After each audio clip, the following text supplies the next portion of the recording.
Good morning friend, मैं सुप्रिया स्वागत करती हूँ आपका डिकोड एग्जाम में। फ्रेंड, आज डेली करंट अफेयर्स की क्लास में हम डिस्कस करेंगे 13 अक्टूबर से रिलेटेड जितने भी न्यूज़ हैं, जितने भी इवेंट्स हैं जो हमारे एग्जाम के लिए इंपॉर्टेंट हैं, हम उन्हें एक एक करके यहाँ डिस्कस करेंगे।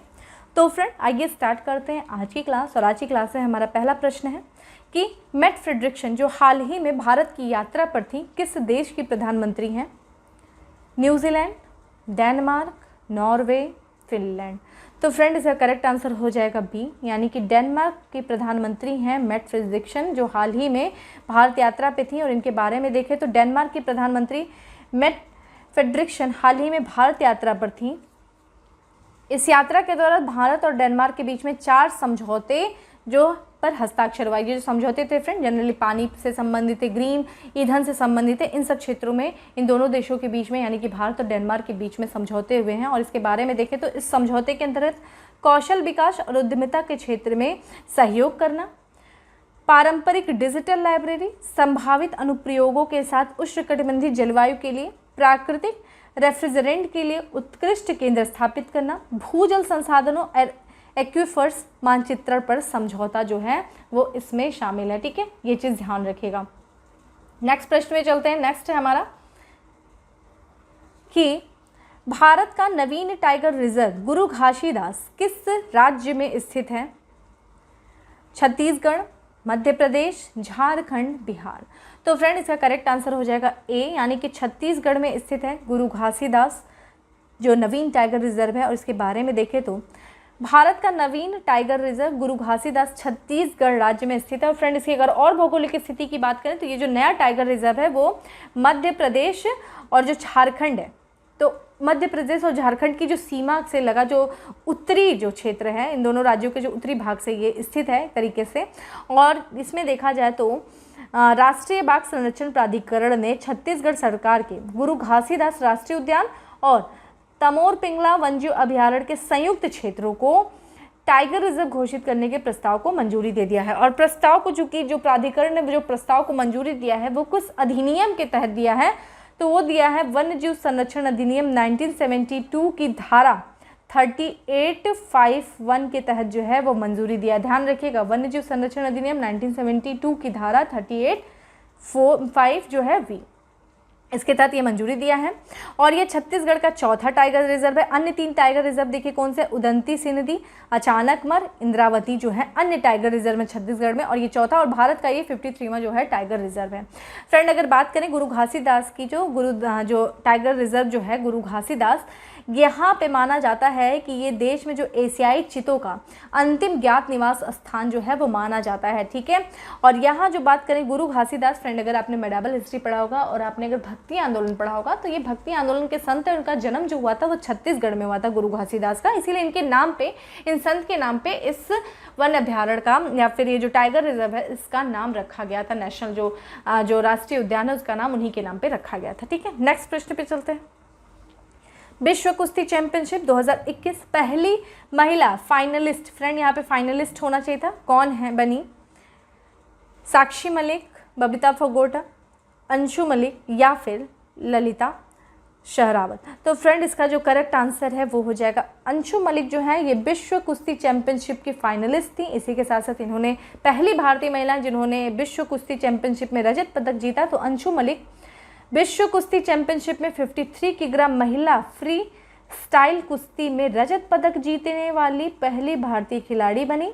इसके साथ ही अंशु मलिक विश्व चैंपियनशिप में पहली भारतीय महिला फाइनलिस्ट भी बनी। ठीक है, फाइनल में इनकी हार हो गई थी, गोल्ड मेडल नहीं जीत पाई है, तो इनको सिल्वर मेडल ही प्राप्त हुआ। और ये सिल्वर मेडल भी प्राप्त करने वाली पहली महिला है जिन्होंने विश्व कुश्ती चैंपियनशिप में पहला जो फाइनलिस्ट के साथ साथ रजत पदक भी जीता। उन्होंने संयुक्त राज्य अमेरिका की 2016 ओलंपिक चैंपियनशिप हेलन लुइस मैरोलिस से हारने के बाद रजत पदक पर क्या किया, समझौता किया। तो हेलन लुइस मैरोलिस के साथ इन्होंने जो है समझौता किया। इनको फाइनल में इन्होंने हार का सामना करना पड़ा, किससे? जो हेलन लुइस है अमेरिका की। नेक्स्ट है कि निम्नलिखित में से किस राज्य में बथुकम्मा उत्सव का आयोजन किया गया? इंपॉर्टेंट है ये। तमिलनाडु में, उड़ीसा में, कर्नाटक में, तेलंगाना में। तो फ्रेंड, इसका करेक्ट आंसर जो हो जाएगा वो हो जाएगा डी, यानी कि तेलंगाना में बथुकम्मा उत्सव का जो है वो आयोजन किया गया। और इसके बारे में देखें तो तेलंगाना का प्रसिद्ध लोक महोत्सव बथुकम्मा उत्सव की शुरुआत हो गई है। यह 9 दिवसीय उत्सव जो है ये पुष्प उत्सव तेलंगाना राज्य की महिलाएं मनाती हैं। ठीक है फ्रेंड, इसकी जो शुरुआत मानी जाती है वो दुर्गा नवरात्रि के दौरान माना जाता है। अभी देख रहे हैं आप जो चल भी रहा है इस समय, तो जो दुर्गा नवरात्रि होता है उसी दौरान इसको मनाया जाता है। और इसकी जो शुरुआत होती है ना, जो इसका दिन होते हैं जिनकी जो शुरुआत मानी जाती है वो माना जाता है महालय अमावस्या। ठीक है, अमावस्या से शुरू होता है ये उत्सव जो है बथुकम्मा उत्सव, और जो है और 9 दिनों तक चलता है, और जो दुर्गा अष्टमी के दिन में ये समाप्त हो जाता है। ठीक है, 9 दिनों तक चलता है, महालय अमावस्या से स्टार्ट होकर के, और दुर्गा अष्टमी के दिन ये समाप्त हो जाता है। वहीं देखें तो इस उत्सव को मनाने के लिए कई तरह के फूलों का उपयोग किया जाता है, जिसके कारण इसे रंगों का त्यौहार भी माना जाता है। काफ़ी रंग बिरंगे फूलों से सजाया जाता है माँ दुर्गा को, तो इसलिए इसको रंगों का त्यौहार भी कहा जाता है। तेलुगु भाषा में बथुकम्मा का अर्थ होता है जीवन की देवी। ठीक है, जीवन की देवी। नेक्स्ट है कि किस बैंक के द्वारा 6S जो अभियान है 6X अभियान का शुरुआत किया गया? Punjab national bank, Allahabad bank, bank of Baroda, Maharashtra bank. तो इसका फ्रेंड करेक्ट आंसर हो जाएगा ए, यानी कि पंजाब नेशनल बैंक के द्वारा 6S अभियान जो है वो शुरुआत की गई है। इसके बारे में देखें तो सरकार के आज़ादी का अमृत महोत्सव पहल के अनुरूप पंजाब नेशनल बैंक ने 6S की शुरुआत की है। इस अभियान का जो है यह अभियान जो है विभिन्न योजनाओं स्वाभिमान, समृद्ध, संपर्क, शिखर, संकल्प और स्वागत को समाहित करता है। एक तरीके से देखें फ्रेंड, त्यौहारी सीज़न स्टार्ट होने वाला है काफ़ी ज़्यादा, तो फेस्टिव जो सीज़न स्टार्ट होने वाला है, तो इस सीज़न के दौरान जो है ये बैंक जो है रियायती दरों पे वित्तीय सेवाएं प्रदान करना चाहता है, और वित्तीय सेवाएं प्रदान करके जो ग्राहकों को वित्तीय सेवाओं तक पहुंच बनाने के लिए उसने इस कार्यक्रम को शुरुआत किया, 6S कार्यक्रम को, जिसके अंतर्गत इसने क्या किया, कुछ योजनाओं को, यानी जिसमें कि स्वाभिमान है, समृद्धि, संपर्क है, शिखर है, संकल्प है, स्वागत और स्वागत को इसने समाहित किया। फ्रेंड, ये जो स्वाभिमान है इसकी बात करें तो ये वित्तीय समावेशन से संबंधित है, यानी कि फाइनेंशियल इंक्लूजन से संबंधित है, तो वित्तीय समावेशन एजेंडा को बढ़ावा देता है स्वाभिमान। वहीं संपर्क, वहाँ समृद्धि की फ्रेंड बात करें तो ये कृषि क्षेत्र से संबंधित है। ठीक है, कृषि क्षेत्र को, ये वित्तीय समावेशन से संबंधित है स्वाभिमान। और समृद्धि की बात करें तो ये कृषि क्षेत्र के लिए जो ऋण दिया जाता है, ऋण की पहुंच के लिए है। शिखर, संकल्प और स्वागत की बात करें फ्रेंड, तो ये जो खुदरा होते हैं, जो रिटेल के होते हैं, खुदरा हो गए, और जो MSME हो गए, MSME क्षेत्र में विशेष ब्याज दरों से संबंधित ये आपका शिखर, संकल्प और स्वागत जो है, ये सब योजनाएं, इन्हीं को समाहित करके 6S जो है अभियान चलाया जा रहा है, ताकि लोगों को रियायती दरों पर वित्तीय सेवाएं प्रदान की जाए, वित्तीय सेवाओं तक पहुंच बनाई जा सके। ये योजना किसकी है? पंजाब नेशनल बैंक के द्वारा। यहीं पे बात करें तो ये जो पहल का उद्देश्य है देश में वित्तीय सेवाओं के विकास के लिए एक विशेष जागरूकता अभियान चलाना, ऋण वृद्धि में तेजी लाना, सामाजिक सुरक्षा योजना में पहुँच में सुधार करना, डिजिटल बैंकिंग को बढ़ावा देना, जैसा कि अभी हम लोगों ने बात किया। नेक्स्ट है ये आपका जो नेक्स्ट क्वेश्चन है, एस्ट्रोनॉटिकल सोसाइटी ऑफ इंडिया द्वारा प्रतिष्ठित आर्यभट्ट पुरस्कार से सम्मानित किया गया किसे?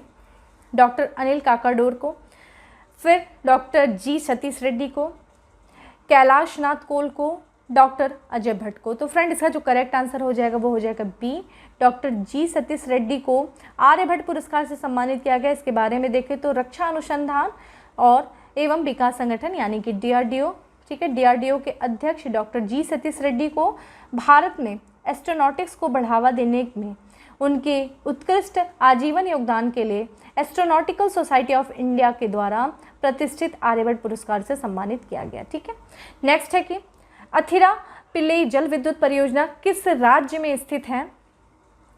तमिलनाडु में, कर्नाटक में, केरल में, उड़ीसा में। तो फ्रेंड, इसका जो करेक्ट आंसर हो जाएगा वो हो जाएगा आपका केरल। ठीक है, केरल में स्थित है अथिरा पिल्ली जल विद्युत परियोजना। बहुत इंपॉर्टेंट है क्योंकि ये रिसेंटली न्यूज़ में है। इसके बारे में देखा जाए तो अथिरा पिल्ली जल विद्युत परियोजना, अथिरा पिल्ली हाइड्रो पावर, केरल राज्य के त्रिशूर जिले में चलकुड्डी नदी बेसिन पर 163 मेगावाट प्रस्तावित परियोजना, जिसको भी हाल ही में देखा जाए केरल के सरकार के द्वारा इस परियोजना को रद्द कर दिया गया। वहाँ पर्यावरणविदों के द्वारा काफ़ी ज़्यादा दबाव बनाया जा रहा था, जिसके चलते केरल की सरकार ने इस परियोजना को रद्द कर दिया है।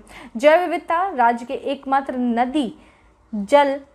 नदी जंगल में निर्माण किए जाने के खिलाफ पर्यावरणविदों, आदिवासी संगठनों के बढ़ते विरोध के बीच जो केरल सरकार ने ये फैसला लिया है। तो ध्यान रखिएगा ये किस क्षेत्र में। बात करें थोड़ा सा चलकुंडी नदी के बारे में, तो चलकुंडी नदी पेरियार नदी की जो है सहायक नदी, पेरियार नदी केरल की दूसरी जो है सबसे बड़ी सहायक दूसरी नदी है। भरतपुजा जो है सबसे बड़ी जो है नदी वो केरल की है, और दूसरी जो सबसे लंबी नदी है वो केरल की सबसे बड़ी नदी केरल पेरियार।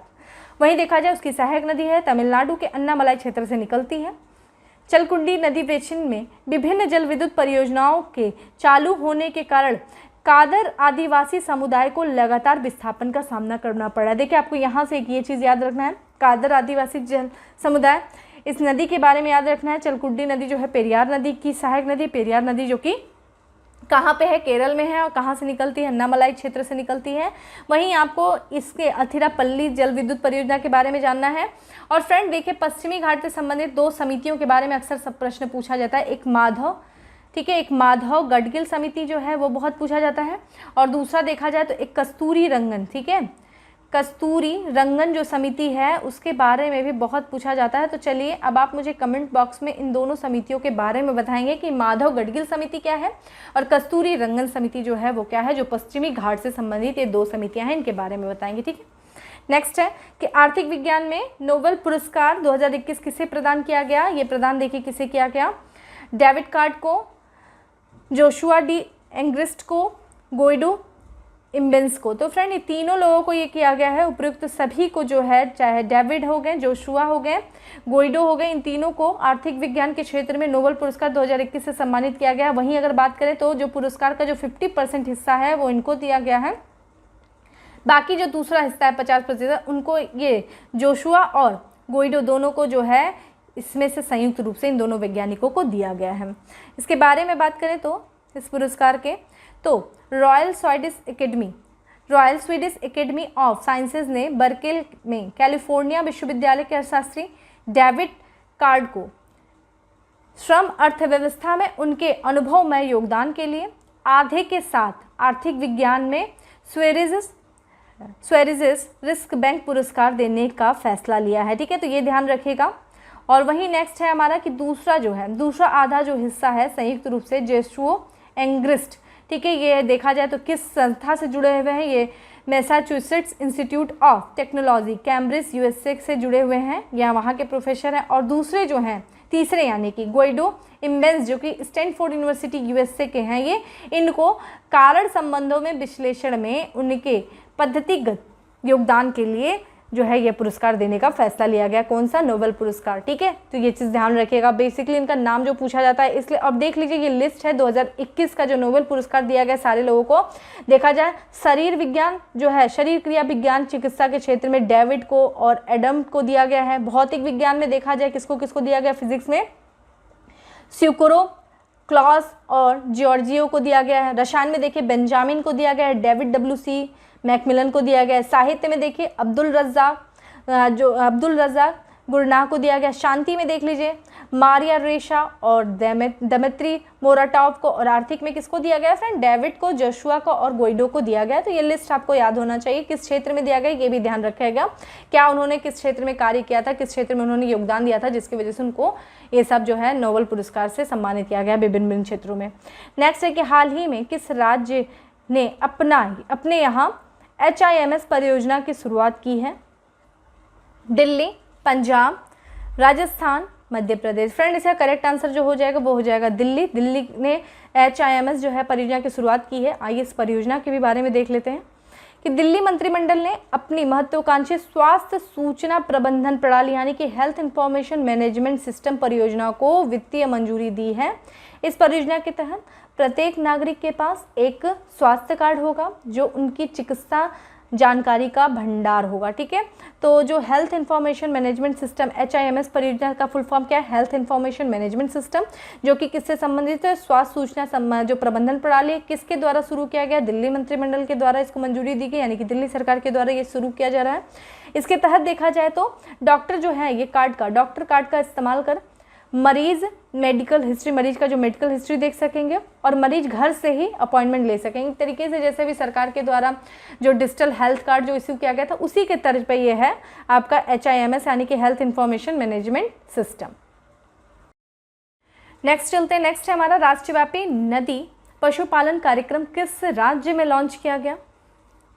हरियाणा, उत्तर प्रदेश, राजस्थान, मध्य प्रदेश। फ्रेंड इसका करेक्ट आंसर हो जाएगा बी, उत्तर प्रदेश में राष्ट्रव्यापी नदी पशुपालन कार्यक्रम जो है वो लॉन्च किया गया। और इसके बारे में देखें तो केंद्रीय मत्स्य पालन, पशुपालन, डेयरी मंत्री पुरुषोत्तम रूपाला ने ब्रजघाट, गढ़मुक्तेश्वर, उत्तर प्रदेश में नदी पशुपालन रिवर रेंचिंग प्रोग्राम का शुभारंभ किया है। ध्यान रखिएगा, उत्तर प्रदेश में ब्रजघाट में। इस कार्यक्रम में उत्तर प्रदेश के साथ अन्य 4 राज्यों उड़ीसा, उत्तराखंड, त्रिपुरा, छत्तीसगढ़ ने भाग लिया। ठीक है, उत्तर प्रदेश में इसका आयोजन किया गया नदी पशुपालन कार्यक्रम में, जिसमें 4 राज्यों ने भाग लिया। कौन कौन से? वो उड़ीसा, उत्तराखंड, त्रिपुरा और छत्तीसगढ़। वहीं देखें तो नदी पशुपालन कार्यक्रम को प्रधानमंत्री मत्स्य संपदा योजना के तहत विशेष गतिविधि के रूप में शुरू किया गया है, ताकि भूमि और पानी का उत्पादक रूप से विस्तार और गहन विविधीकरण और उपयोग करके मछली उत्पादन और उत्पादकता को बढ़ाया जा सके। तो ठीक है, तो एक तरीके से यहाँ पे जो बात करें तो इस कार्यक्रम में क्या है कि अस्थायी जो है मत्स्य पालन प्राप्त करने, जैव विविधता का संरक्षण करने और वहीं देखा जाए तो पारिस्थितिकी तंत्र सेवाओं का आकलन करने, मत्स्य आवास क्षरण को कम करने में मदद करने के उद्देश्य से इसकी जो शुरुआत की गई थी। तो ये चीज़ ध्यान रखिएगा। तो फ्रेंड ये हमारा जो 10 क्वेश्चन थे, आपको मैंने एक चीज़ क्वेश्चन दिया जो पश्चिमी घाट से संबंधित जो समिति हैं उनके बारे में, माधव गाडगिल समिति और कस्तूरी रंजन समिति के बारे में आप मुझे बताएंगे। ठीक है, चलिए फैक्ट्स ऑफ द डे पे आते हैं। फैक्ट्स ऑफ द डे में पहला है कि nuclear scientist doctor Abdul Qadeer Khan का निधन हो गया है। ये किस देश से संबंधित हैं? ये पाकिस्तान के। ठीक है, पाकिस्तान को न्यूक्लियर देने वाले ये साइंटिस्ट है, न्यूक्लियर साइंटिस्ट अब्दुल कादिर खान का निधन हो गया है। अंतर्राष्ट्रीय बालिका दिवस कब मनाया जाता है? फ्रेंड 11 अक्टूबर को मनाया जाता है। और 11 अक्टूबर का जो अंतर्राष्ट्रीय बालिका दिवस था उसकी थीम क्या है? डिजिटल पीढ़ी हमारी पीढ़ी। ठीक है, विश्व मानसिक स्वास्थ्य दिवस 10 अक्टूबर को मनाया गया। इस बार थीम क्या थी? एक असमान दुनिया में मानसिक स्वास्थ्य। ठीक है, तो कब है विश्व मानसिक स्वास्थ्य दिवस? 10 अक्टूबर को है। थीम क्या है? एक असमान दुनिया में मानसिक स्वास्थ्य। नेक्स्ट है विश्व अंडा दिवस, 8 अक्टूबर को है। मलयालम लेखक बेंजामिन को उनकी पुस्तक के लिए 45वां Vayalar Rama Varma memorial literary award से सम्मानित किया गया। पुस्तक का नाम क्या है? मैथिली रेल 20 कम्युनिस्ट वारशंगल। ठीक है, नेक्स्ट है कि F1 तुर्की ग्रैंड प्रिक्स 2021 के विजेता कौन है? वाल्टेरी बोटास हैं, जो कि मर्सिडीज हैं और फिनलैंड के हैं ये। ठीक है, तो ये कौन है आपके तुर्की ग्रैंड प्रिक्स 2021 के फार्मूला 1 रेस के जो हैं वो है वाल्टेरी बोटास। भारतीय कृषि अनुसंधान संस्थान पूसा फ्रेंड दिल्ली में है। पूसा ने सरसों की एक ऐसी किस्म विकसित की है जिससे निकलने वाले तेल खाने से हृदय रोग का खतरा बेहद कम हो जाता है। क्या नाम है? Pusa mustard 0033। Most important star प्रश्न, ऐसे प्रश्न आरओ वगैरह में प्रश्न पूछते हैं। तो पूसा मस्टर्ड 0033 जो है ये एक सरसों की नई किस्म है जिसके सेवन करने से, जिसके निकाला गया तेल जो है उसका सेवन करने से हृदय रोग का खतरा जो है वो कम हो जाता है। नेक्स्ट है मेजर ध्यानचंद स्टेडियम में दिल्ली हॉकी वीकेंड लीग 2021-22 का शुभारंभ किया। किसने किया? खेल और युवा मामले के मंत्री जो हैं अनुराग ठाकुर। पूर्वोत्तर राज्य के लिए national mission on edible oil pump business summit का आयोजन किया गया। कहाँ पे? गुवाहाटी, असम के गुवाहाटी में किया गया है national mission on edible oil pump business summit. Next है कि चामराजनगर आयुर्विज्ञान संस्थान के नवनिर्मित शिक्षण अस्पताल का उद्घाटन किया गया। किसके द्वारा? राष्ट्रपति रामनाथ कोविंद के द्वारा। नेशनल मिनरल डेवलपमेंट कॉरपोरेशन का नया उत्पादन निदेशक जो है नियुक्त किया गया है। किसे किया गया है? डीके मेहंती को नेशनल मिनरल डेवलपमेंट कॉरपोरेशन का नया उत्पादन निदेशक जो है वो नियुक्त किया गया है। नेक्स्ट है राजस्थान की 20 वर्षीय बालिका है और इनको एक दिन के लिए भारत की ब्रिटिश उच्चायुक्त नियुक्त किया गया है। वही फ्रेंड जैसा कि अंतर्राष्ट्रीय बालिका दिवस के अवसर पे 11 अक्टूबर को इनका नाम है अदिति महेश्वरी जो कि एक राजस्थान की 20 वर्षीय बालिका है। इनको एक दिन के लिए भारत की ब्रिटिश उच्चायुक्त जो है वो नियुक्त किया गया। लिंग भेद से बचने के लिए उड़ानों में लेडीज एंड जेंटलमैन शब्द का उपयोग करने पर रोक लगा दिया गया। ब्रिटिश एयरवेज के द्वारा लेडीज एंड जेंटलमैन जो शब्द का इस्तेमाल किया जाता था अब उस पर रोक लगा दी गई। किस उद्देश्य से? लिंग भेद से बचने के लिए। अब आ जाते हैं उत्तर प्रदेश स्पेशल पे। उत्तर प्रदेश स्पेशल में सबसे पहला जो है वो अंतर्राष्ट्रीय स्केटिंग चैंपियनशिप में प्रदेश की खिलाड़ी का चयन हुआ है जिसका नाम है निखिल सुमन। और ये कहाँ से? कानपुर से। ठीक है, तो अंतर्राष्ट्रीय स्केटिंग चैंपियनशिप में निखिल सुमन का, जो कि उत्तर प्रदेश है, ये हैं कानपुर से, इनका चयन हुआ है। प्रदेश में पहली बार नेशनल दिव्यांग T20 क्रिकेट टूर्नामेंट का आयोजन किया जा रहा है, कहाँ पे? वाराणसी। से बहुत इंपॉर्टेंट क्वेश्चन है, और ये प्रदेश में पहली बार जो है नेशनल दिव्यांग T20 टूर्नामेंट का आयोजन हुआ है वाराणसी में, ठीक है, वाराणसी में।